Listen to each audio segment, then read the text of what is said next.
Chapter 1. A Summer Fête and a Fatal Flowerbed. The village of St. Mary Mead, with its rose-covered cottages and slow-turning post office clock, was holding its annual summer fête. The sun, generous that July afternoon, poured golden light over the bunting-strewn vicarage garden. Tea flowed from stout porcelain teapots, sponge cakes sat proudly on linen-covered tables, and laughter fluttered like butterflies among the crowd.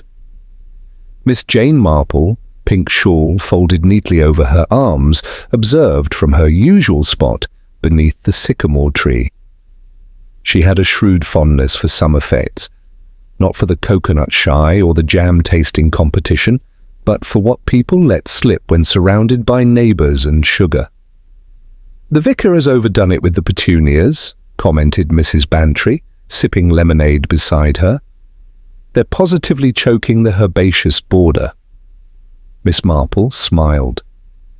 "One might say he prefers exuberance to balance." They watched as the Reverend Lionel Smethurst darted about, flustered in his robes, trying to keep order among mischievous children. His wife, Gwendolen, thin as a curtain rod and twice as sharp, presided over the tombola stand with military precision. But the fate's cheer faltered when the bell struck 4, and a shriek came from the far end of the garden, near the petunia bed.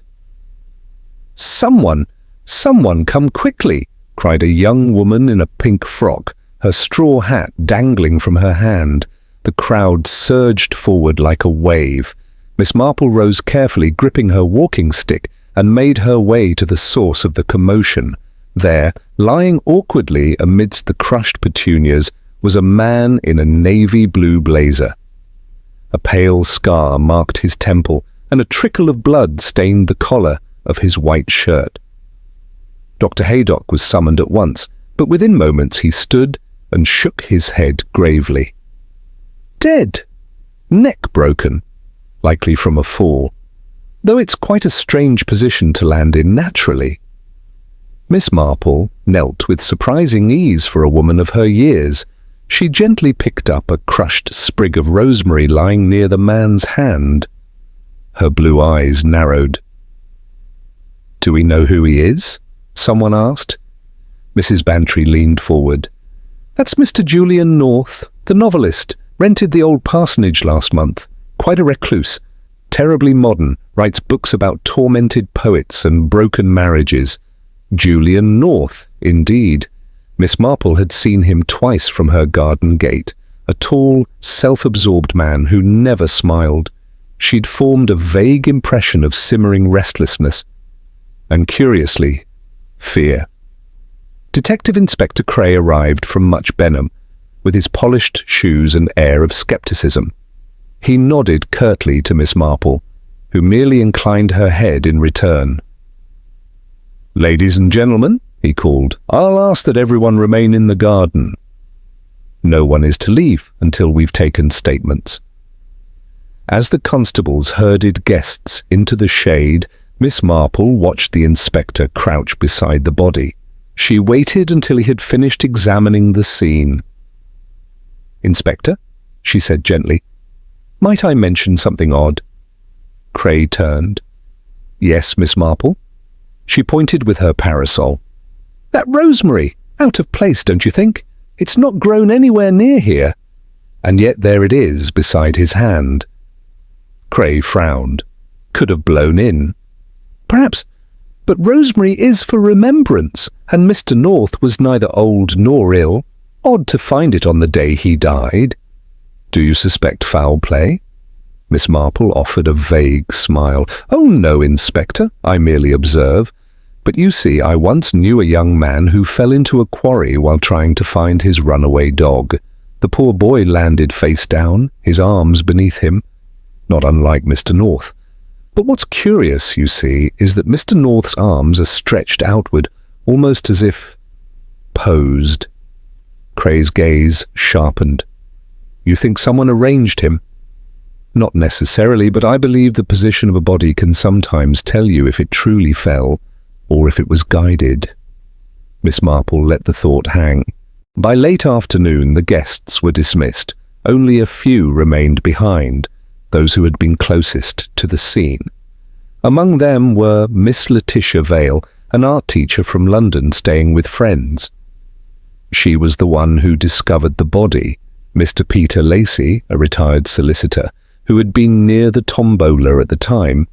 Miss Imogen Hall, the vicar's niece, who was seen earlier arguing with the victim. So Mrs. Bantry whispered to Miss Marple with relish. "I overheard it myself," she said. "Something about a letter, I believe. Imogen said, 'You promised you'd destroy it.'" And he just laughed. Miss Marple didn't answer at once.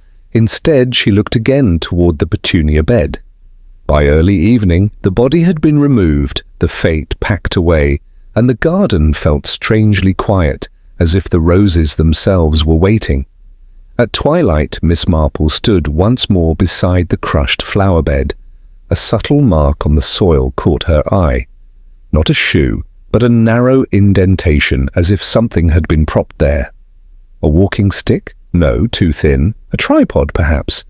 Then she saw it, tucked beneath a rhododendron bush, a broken camera. Picking it up gently, she dusted off the mud.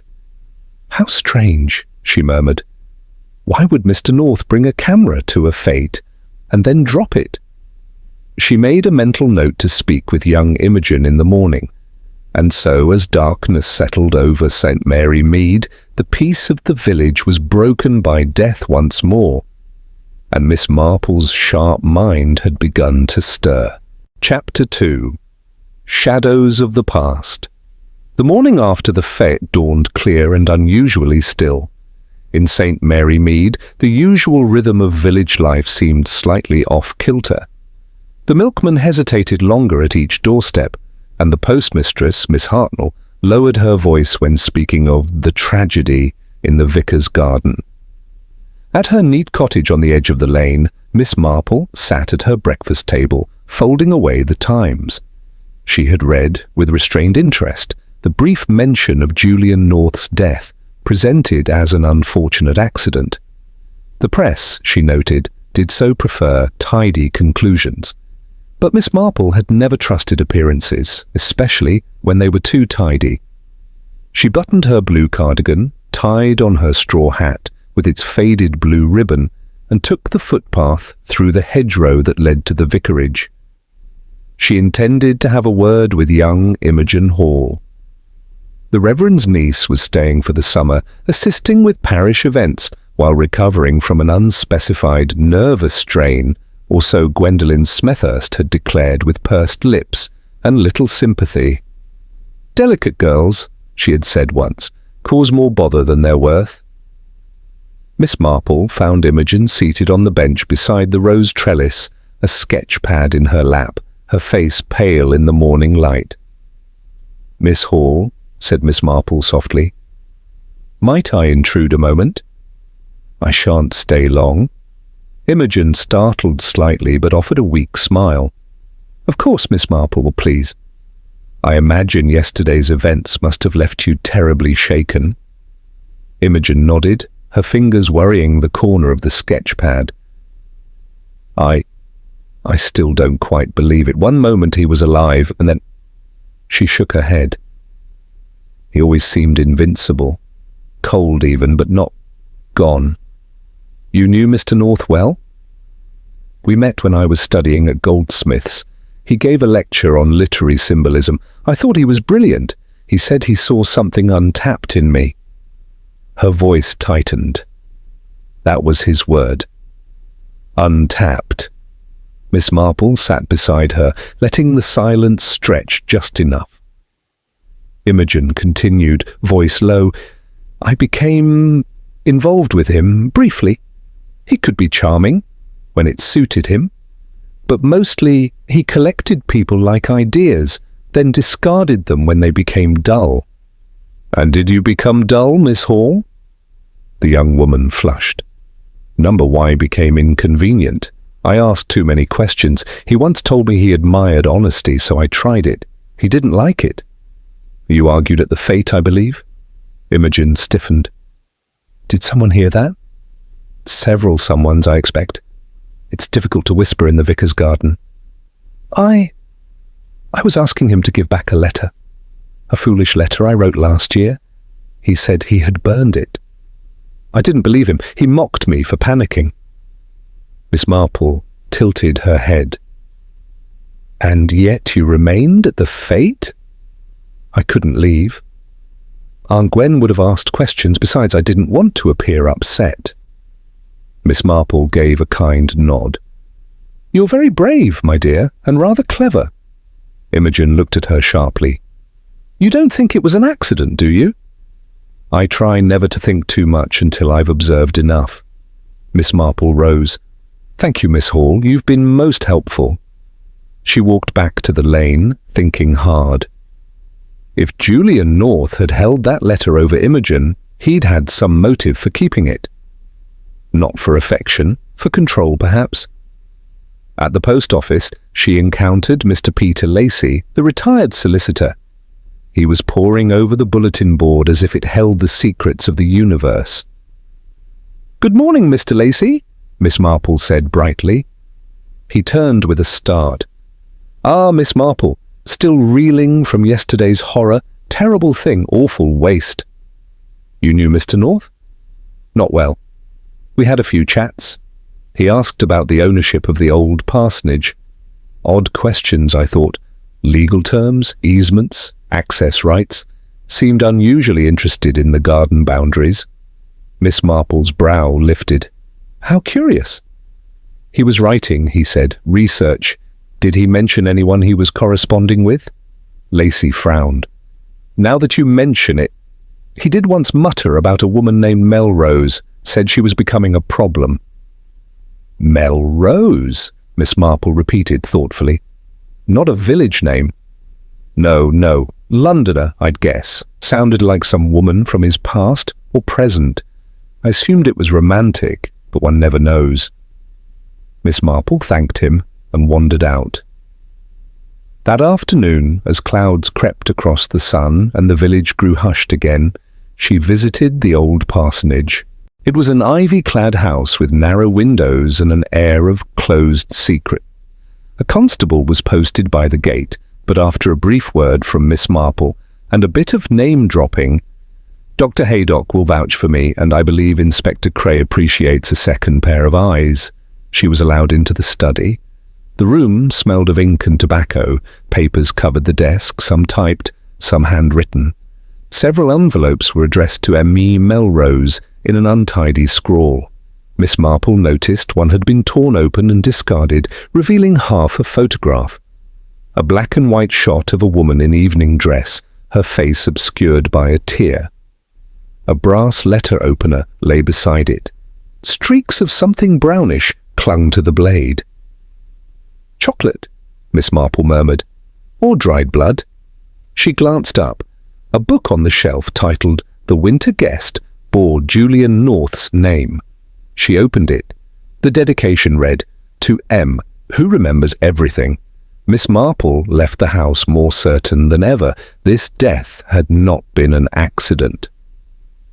As twilight settled, she sat knitting by her window watching the lane. A shadow moved by the garden gate. She recognized the silhouette. Tall, stiff-backed. It was the vicar's wife, Mrs. Smethurst. She paused by the hedge, looked around nervously, then reached into the bush and retrieved something from within the leaves, a rolled-up paper. Miss Marple's knitting slowed. Why would the vicar's wife be retrieving hidden letters in the dark? A mystery was blooming in St. Mary Mead, and Miss Marple, as ever, had begun to see the pattern behind the petals. Chapter 3. The Secrets in the Study. Morning in St. Mary Mead was a deceptively peaceful affair. Sparrows chirped on chimney pots, fresh loaves were delivered by bicycle, and the vicar's bell chimed 9:15. But beneath that routine beat, Miss Marple knew, something was stirring. She had spent much of the evening thinking about Mrs. Smethurst. The vicar's wife was not the sort to skulk about hedges unless driven by something urgent or shameful. The paper she had retrieved from the shrubbery intrigued Miss Marple more than she'd like to admit. By mid-morning she made her way toward the vicarage once more, stopping briefly to purchase a small punnet of gooseberries. It was a well-known fact in St. Mary Mead that offering a gift of fruit opened doors far quicker than official inquiries. Mrs. Smethurst greeted her at the door with tight-lipped politeness. "Miss Marple, do come in. I expect this is about the dreadful business yesterday." "Indeed," said Miss Marple, offering the gooseberries with a smile.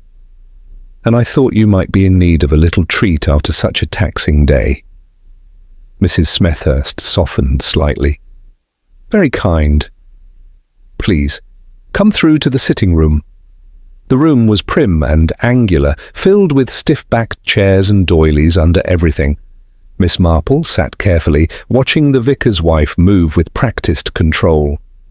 "I dare say poor Lionel has barely slept," she said. "It's not every day someone dies in your petunia bed." "Quite," said Miss Marple mildly. "I do hope the police haven't disturbed your household too much." "They've been courteous, though I find their interest in the guest list somewhat unnecessary." "Oh? Well, honestly, what does it matter who attended? Mr. North was found dead, yes, but he was a stranger here. A recluse. Sometimes it is strangers who know the most dangerous secrets," Miss Marple said gently. "One never knows what brings someone to a quiet village, or what they're running from." Mrs. Smethurst gave a short laugh. "What could Julian North have known about anyone in St. Mary Mead? He was barely here a month." Miss Marple leaned forward, lowering her voice.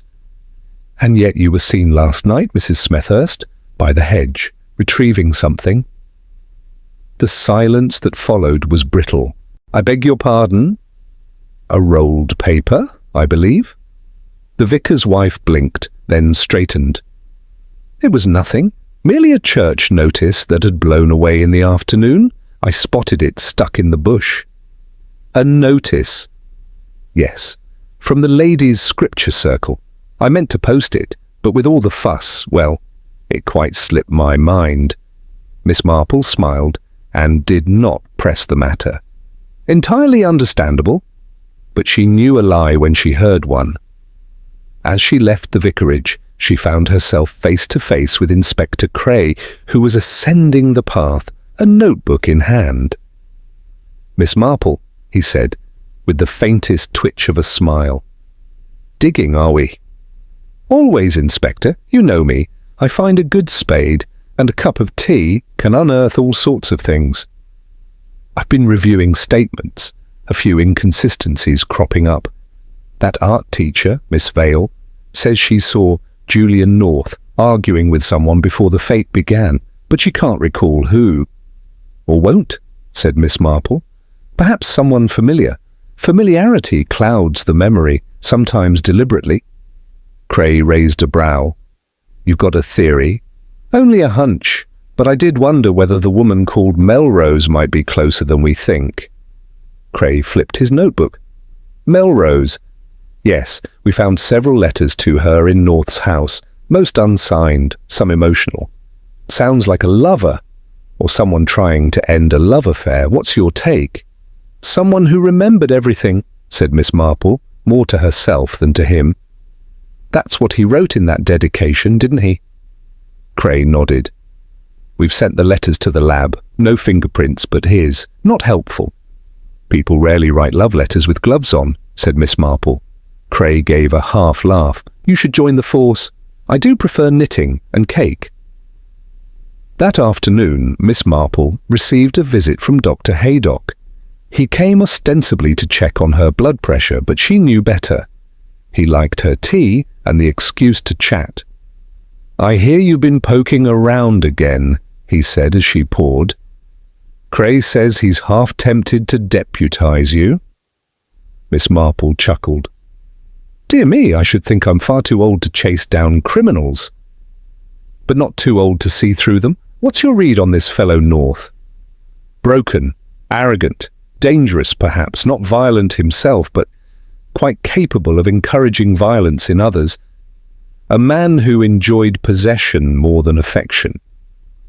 Sounds like you knew him well. I knew the type. I once had a cousin, Louisa, who fell in love with a poet in Cheltenham. He wrote verses about her ankles and then pawned her brooch. North reminded me of that man, except far less romantic. Haydock sipped his tea. So who do you suspect? Everyone, she said sweetly, until I have reason not to. That evening, Miss Marple took a slow stroll to the old parsonage.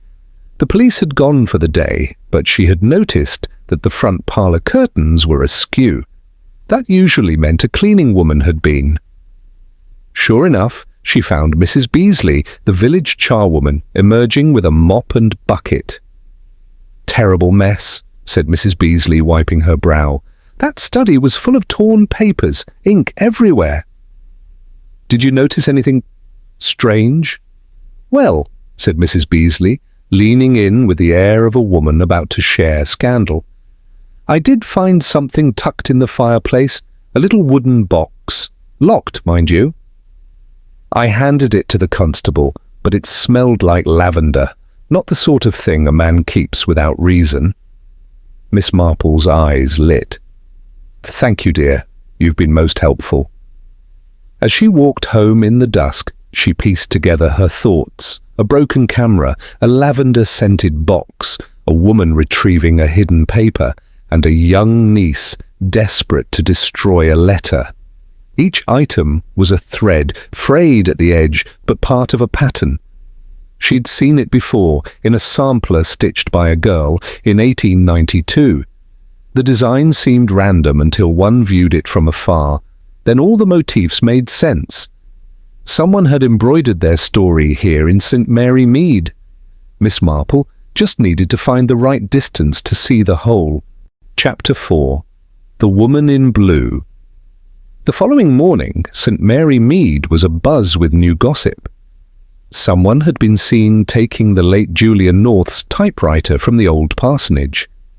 And it wasn't a constable.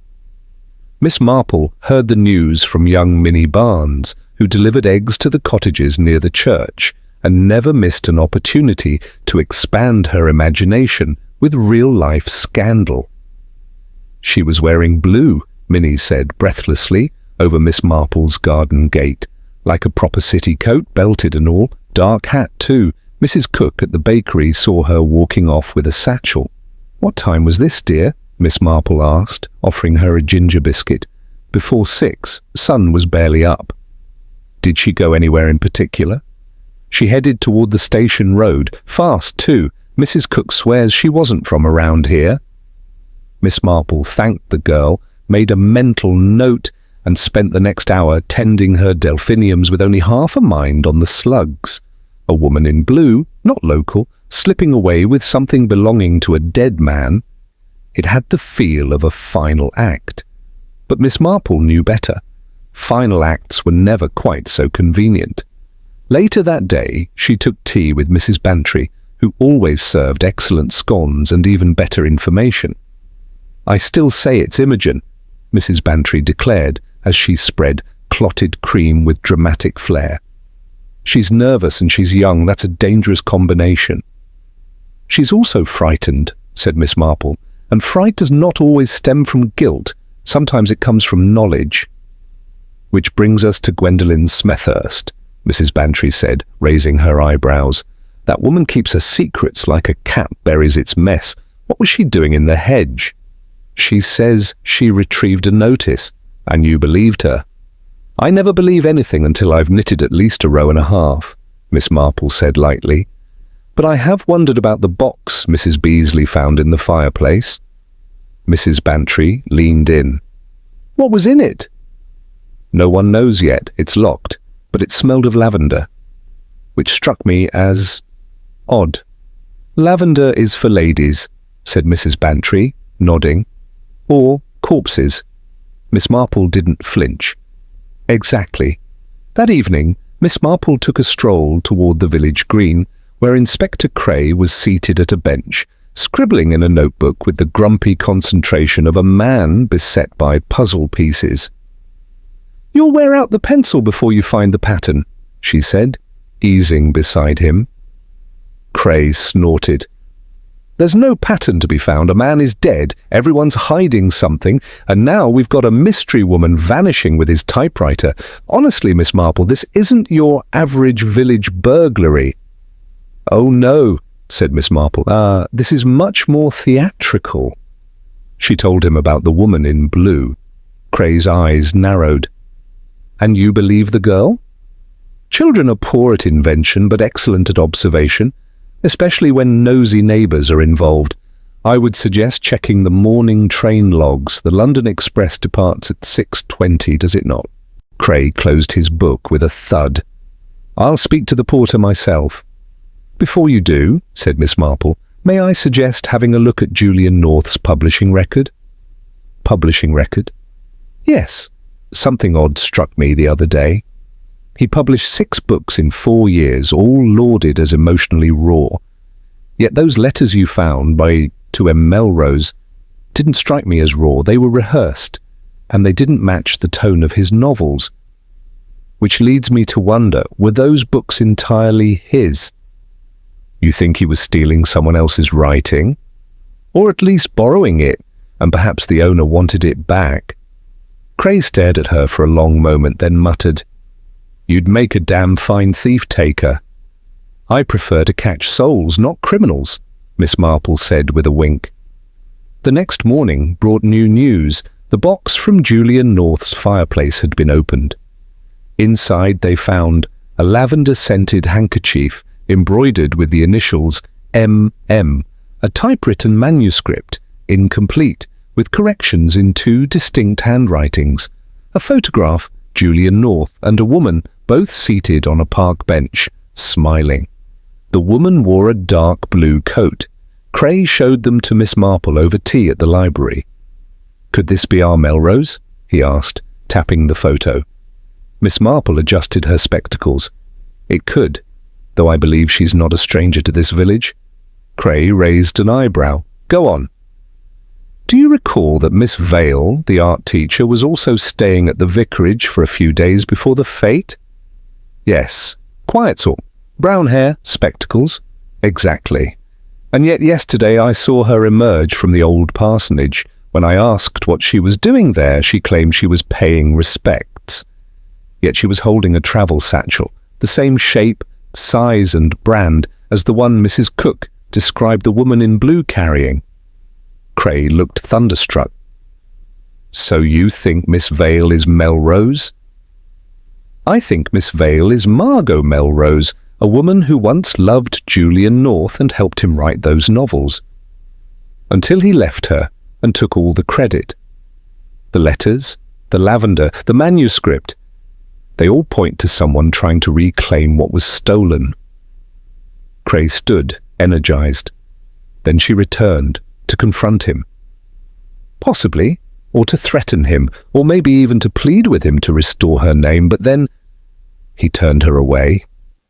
Miss Marple nodded. "And now he's dead, but we don't yet know who delivered the final blow." Cray was already halfway to the door. "I'll bring her in. Thank you, Miss Marple."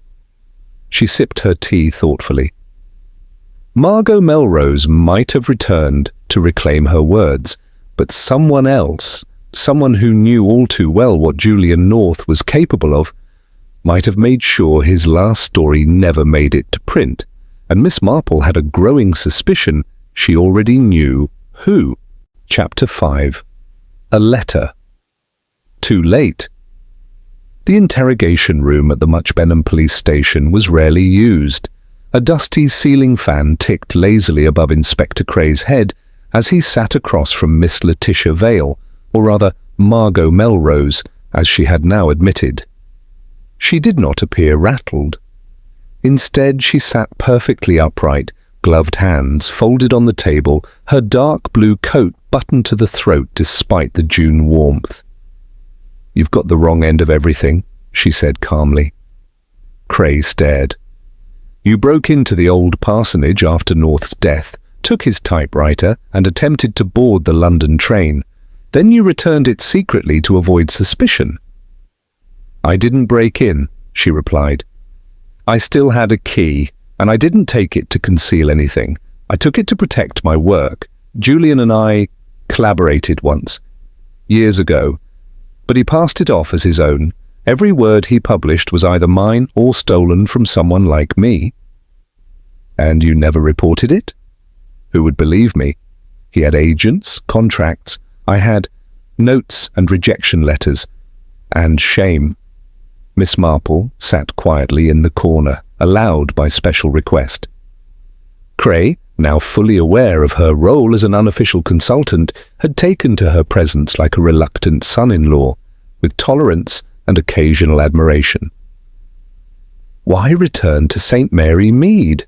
Miss Marple asked gently. Margot hesitated. "He wrote to me," she said finally. 2 weeks ago, said he was sorry, said he was ill, said he wanted to set things right. I didn't believe him at first, but he sounded desperate. He asked me to come." "And so you did," Miss Marple nodded. "I arrived 2 days before the fête. We met secretly. He said he'd begun writing again, properly, with my name on the manuscript this time. I didn't trust him, but I wanted to see. I needed to see." "Did anyone see you together?" Cray asked. "I don't know. Possibly Imogen Hall.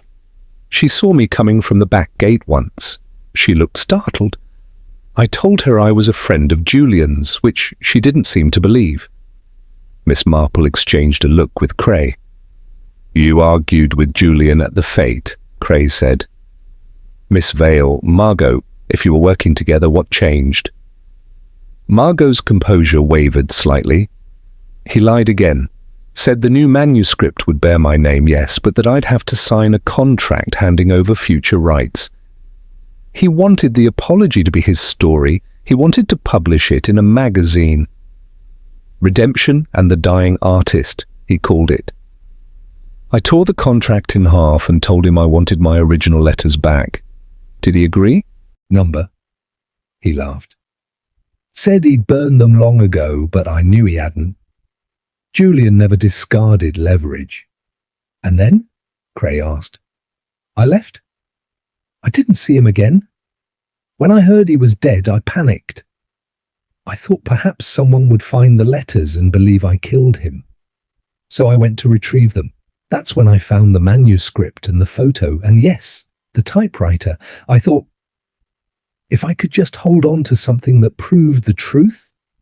Miss Marple interrupted gently. "But the truth rarely stays hidden for long, Miss Melrose." Margot looked away. Cray stood. "For now, you're not under arrest, but we'll need you to remain in the village." Margot rose, adjusting her gloves with a trembling hand. "I understand." As she left, Miss Marple turned to the inspector. "She's telling the truth," she said. "You're sure?" "She's an angry woman, not a murderer. Besides, I believe she genuinely cared for Julian once. That doesn't fade, no matter how bitter the betrayal." Cray folded his arms. "So who did it?" "I don't yet know," Miss Marple replied. "But I suspect it's someone who had far more to lose than a reputation." That evening, Miss Marple sat knitting in her parlour when there was a knock at the door. She opened it to find Imogen Hall, pale and fidgeting. "I need to talk to someone," she said in a whisper. "And I don't know who else." "Come in, my dear," Miss Marple said at once. They sat by the fire, the tea tray between them untouched. "I lied," Imogen said. "The day of the fête. I saw something. I should have told the police, but I was frightened." "Tell me now," Miss Marple said, her tone calm and warm.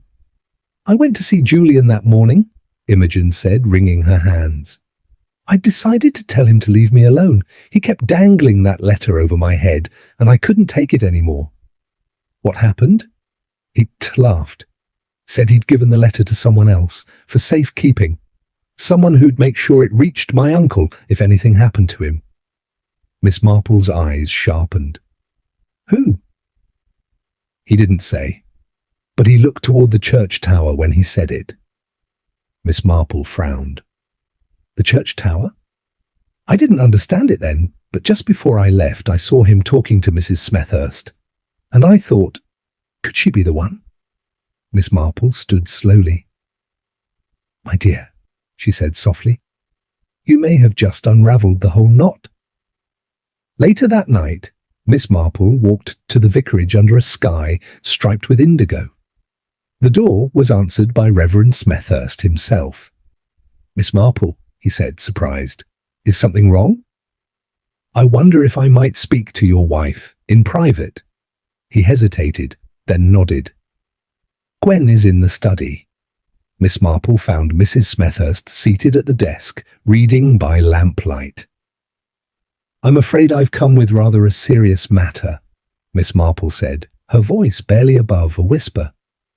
The vicar's wife looked up sharply. You've found something. I believe you have something that doesn't belong to you.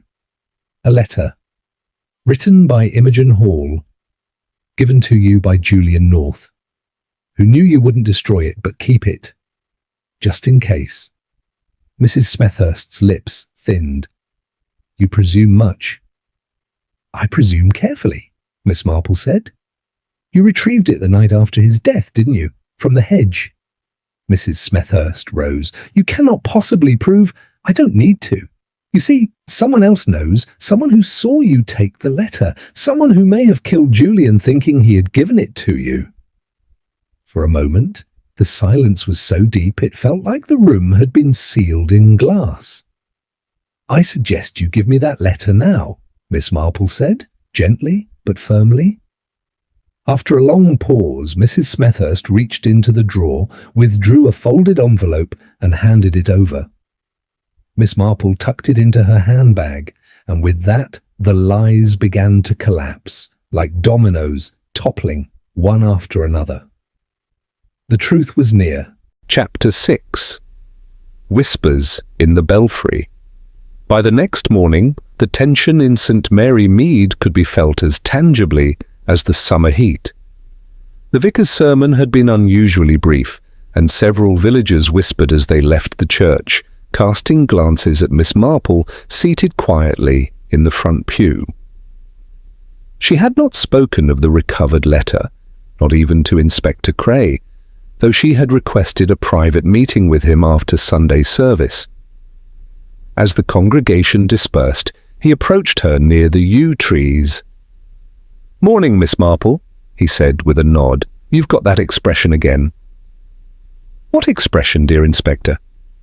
"The one you wear when you're 5 minutes away from cracking a case." Miss Marple smiled faintly. "Meet me at the bell tower in half an hour. Bring no one else." The bell tower of St. Mary Mead's church was a narrow, dusty place filled with cobwebs, rope pulls, and the acrid scent of bat droppings. Miss Marple climbed the stone steps slowly, leaning on her stick until she reached the top. Cray followed, panting slightly. "What are we doing up here?" he asked, brushing dust off his sleeve. "Looking for something, or rather, someone." Miss Marple moved to a small alcove beneath the belfry, where a slatted wooden bench stood. Beside it, a rusted oil lamp and an empty wine bottle hinted at recent use. "There's your secret," she said softly. Julian North had been using the tower. Cray blinked. "For what?" "Hiding, meeting, writing. It's private, above suspicion, and accessed through the vestry door. I believe he met at least one person up here, possibly more." Cray crouched and examined the floorboards. "Someone's been sleeping here." "Or waiting," said Miss Marple. "I suspect Mr. North often retreated here, perhaps even kept papers. But that isn't the main reason we're here, Inspector. I brought you to witness something I think you'll find illuminating." She drew from her handbag the letter Imogen had written, the very one that Julian had used to blackmail her. Cray took it, unfolded it, and scanned its contents silently. When he looked up, his face had hardened. This is evidence of coercion." "Indeed," said Miss Marple. "Imogen believed it lost." Mrs. Smethurst retrieved it, to keep it out of the hands of the police, out of misguided protection, or perhaps to preserve her husband's reputation. Either way, it proves motive. Motive for Imogen, or motive for someone who cared very much about her. Cray narrowed his eyes. "Who?" Miss Marple turned toward the narrow window that overlooked the vicarage garden. "Let us walk, Inspector," she said. "There's something you need to see, and someone, I believe, is about to make a mistake." They arrived at the old parsonage within the hour. Cray had arranged for the property to be reopened for final examination. The constable on duty let them in without question. The sitting room was sunlit and stale. Julian North's papers, books and cigarette tray still lay untouched. Miss Marple moved to the mantelpiece and examined a photograph, a black and white portrait of Julian, and a young boy, perhaps 7 or 8, holding a model ship. "Who's this?" Cray asked. "His nephew, I believe, from an earlier visit to the north. The boy's name is Andrew.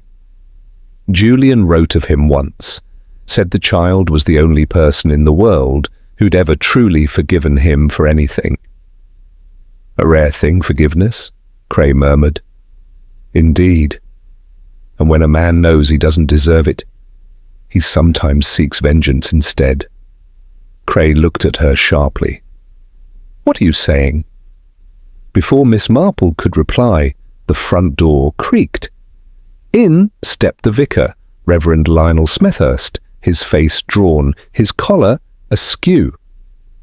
"I was told you were here," he said. Cray nodded. "We're wrapping up, just reviewing a few final details." The vicar's hands twitched. "My wife said—" "You came by last night." "I did," Miss Marple said kindly. "She gave me the letter, the one Julian North gave her to keep safe, for insurance, I believe." The vicar swallowed. "She didn't mean to hide it, only to—" "Protect Imogen," Miss Marple said gently. "Or protect you." The Reverend paled. "I don't—" Miss Marple turned to Cray. "Julian North was blackmailing Imogen, but I believe she wasn't the only one." She looked directly at Reverend Smethurst. "He had something on you too, didn't he, Vicar?" Silence. Cray stepped forward. "Sir?" The Reverend's shoulders sagged. "He threatened to expose me. Years ago, before I took holy orders. I had a lapse. A brief affair with a student. It was all long buried. Or so I believed. But Julian found the letters. Claimed he'd acquired them through a mutual acquaintance. He said he'd print the whole thing in his next novel." Miss Marple said quietly. "And so you killed him?" "No," the vicar said hoarsely. "I confronted him. I begged him. I told him I'd resign, leave the parish, but he enjoyed it. The fear, the pleading. He said it made for good dialogue." Tears formed in his eyes. "I left. I swear I did. He was alive when I walked away." Cray looked uncertain. "So who—" Miss Marple turned to the door. "The answer lies not just in guilt, but in protection. Someone who couldn't bear to see him ruin 2 lives. She looked up as the front door opened again, and Gwendolen Smethurst entered. Her posture was rigid, her expression carved from stone. "You told him to leave it alone, didn't you?" Miss Marple said softly. "But he wouldn't." Gwendolen said nothing. "You followed your husband to the fête, saw him break down in the flowerbed after Julian taunted him. You went back later, confronted the man, and when he laughed in your face—" "I pushed him," she whispered. Cray stepped forward. "Mrs. Smethurst, I didn't mean to kill him," she said, voice calm now. "I shoved him. He stumbled into the wheelbarrow, lost his footing, fell hard. I thought perhaps I could move him, make it look accidental." Miss Marple bowed her head.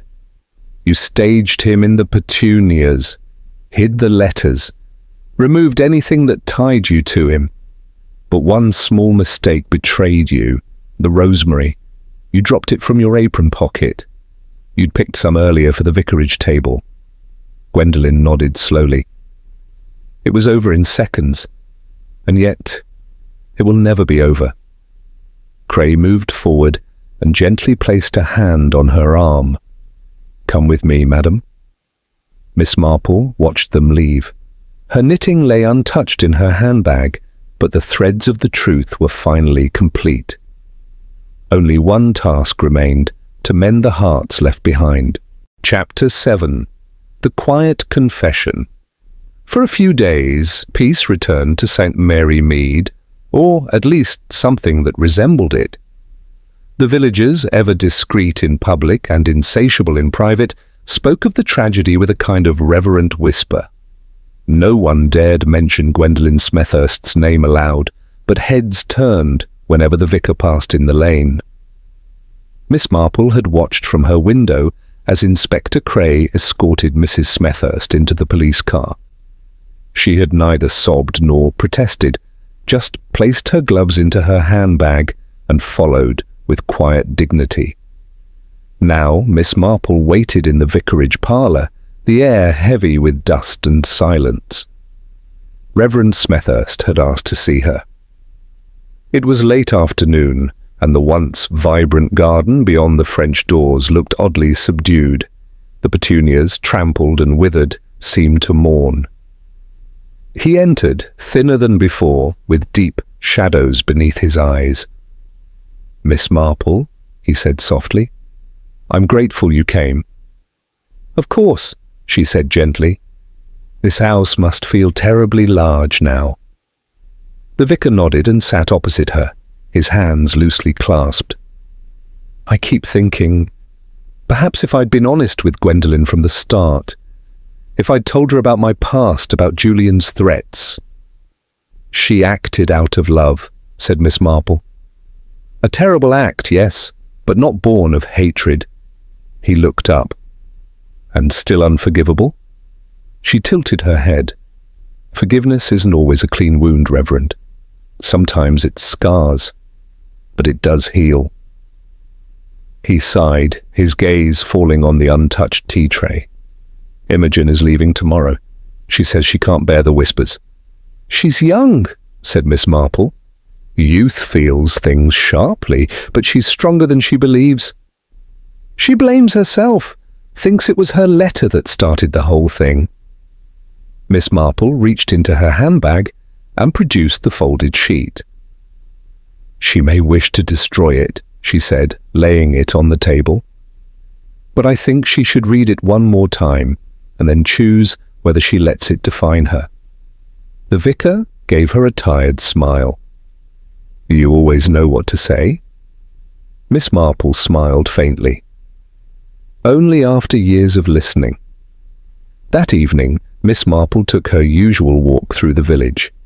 She passed the post office where Miss Hartnell had conveniently positioned herself to overhear everything from behind a stack of pamphlets. Terrible business, she said, as Miss Marple greeted her. Though I always said those petunias were cursed, my sister had an allergic reaction to 1 ounce, swelled up like a boiled pudding. I'm sure it was quite alarming, Miss Marple replied. She continued past the green where Mr. Lacey was having his daily pipe. He tipped his hat. Never trusted that North fellow, he muttered. Too many secrets? Wore scarves in July, for heaven's sake. Miss Marple gave a polite nod and made her way toward the train station. A young woman stood on the platform, suitcase in hand, Imogen Hall. She looked up as Miss Marple approached. I'm not running away, if that's what you're wondering. I wouldn't dream of accusing you, said Miss Marple. You look as though you've already faced more truth than most people manage in a lifetime. I've decided to go back to London, Imogen said, her voice steady. Finish my course, maybe teach again. Miss Marple placed a gentle hand on her arm. Good. That would make your uncle proud. And your aunt. In her own way, I think she'd be proud too. Imogen hesitated. She wasn't a kind woman. But I see now, She was afraid. Of shame. Of change. Miss Marple nodded. Fear and pride are terrible bedfellows. The station master called out the approach of the London train. Imogen stepped forward, then turned. Thank you, Miss Marple, for seeing the truth, and for not letting it crush everyone it touched. Miss Marple gave a small smile. We all carry shadows, my dear. The trick is knowing where to cast the light. The train arrived, hissing and shining. Imogen boarded and disappeared into the compartment. As it pulled away, Miss Marple remained on the platform, watching the horizon until even the steam vanished. Back in her cottage, she set her kettle to boil and sat with her knitting, allowing the rhythmic click of needles to clear her mind. There was a knock at the door. She opened it to find Margot Melrose standing there, coat slung over one arm, a manila folder in hand. I'm returning this, she said. The original manuscript. It's yours now, I suppose. Miss Marple took it, curious. And what will you do? I'm going to write, really write, under my own name this time. I'm pleased to hear it. Margot hesitated. I thought I loved him once, Julian, but I realize now I loved the idea of him, not the man. The man was hollow. Miss Marple looked thoughtful. There's a saying, some people fill a room by entering it, others by leaving. Margot smiled. He did both. I hope I can be neither. She turned to go, then paused. You know, if I hadn't written that first story for him, none of this might have happened. No, said Miss Marple softly. But perhaps it also wouldn't have ended. Margot gave a small nod and disappeared into the fading twilight. Later that night, Miss Marple opened the manuscript. The title read, The Bell Tolls Only Once. Beneath it, in neat block letters, two names, Julian North and Margot Melrose. She read the opening paragraph, her lips twitching with approval. It was strong, vivid, honest. There was pain in every line, and truth too. She closed the folder and set it aside, turning off the lamp. St. Mary Mead slept once more, but Miss Marple knew it wouldn't be long before another secret stirred among the roses. For now, though, the village rested, and so did she. Chapter 8. Truth Beneath the Ivy. 2 weeks had passed since Gwendolen Smethurst's quiet confession and arrest. St. Mary Mead, though shaken, had returned to its habitual rhythm, though now with a slightly more cautious air about it. Miss Marple sat in her parlour one morning when Inspector Cray arrived, notepad under one arm, looking less sharp than usual, but more at ease. You've solved it, Miss Marple, he said, declining her offer of seed cake, but accepting tea. Everyone agrees the case is closed. Even the papers have stopped ringing. Then you're free to forget all about it, she said lightly, though her tone suggested she had not. Except I can't, Cray replied, because something about it doesn't quite sit right. Miss Marple looked up. Indeed? Gwendolen confessed, yes. She said she shoved North and he fell, struck his neck on the wheelbarrow. But forensics turned up something else, his injuries. They were too precise, like a sharp twist, almost as if someone knew what they were doing. Miss Marple's needles paused. You mean to say he didn't fall at all? I think someone made it look that way. Miss Marple set her knitting aside and rose. Then I believe it's time we paid a visit to the garden. The vicarage garden was peaceful now, freshly raked, the flower beds restored. But one patch near the petunias was still struggling, the soil looser, darker. Miss Marple stood there, eyes narrowed. Julian's body was found here. And yet I recall the police marking disturbed ivy by the boundary wall. Cray nodded. Yes, we assumed it was from the fête guests trampling about. But I think it was where the body wasn't originally. Cray stared at her. You mean he wasn't killed in the petunias? No, said Miss Marple softly. He died by the ivy. The body was moved later, likely to stage an accident, a simple fall, and only one person would have the strength, access, and motive to do that. Cray frowned. Gwendolen? No, said Miss Marple. She took the blame, but she was covering for someone else. Someone she loved, someone she had spent her life trying to protect. She turned, slowly, toward the house. The Reverend, Cray whispered. Miss Marple nodded. It was never her crime, Inspector. It was his. Later that evening, Reverend Lionel Smethurst sat in Miss Marple's parlour, his eyes on the cooling tea before him. She shouldn't have done it, he murmured. Gwen, she lied for me. I told her everything. I came home after the fête, said I'd failed to convince Julian to stop. She asked what I meant, and I told her the truth. Miss Marple sat across from him, hands calmly folded. You followed him into the garden after Imogen left, she said gently. You saw the manuscript. You realized he was never going to stop hurting the people around him, your niece, your wife. You didn't push him. You snapped his neck. The vicar gave a slow nod.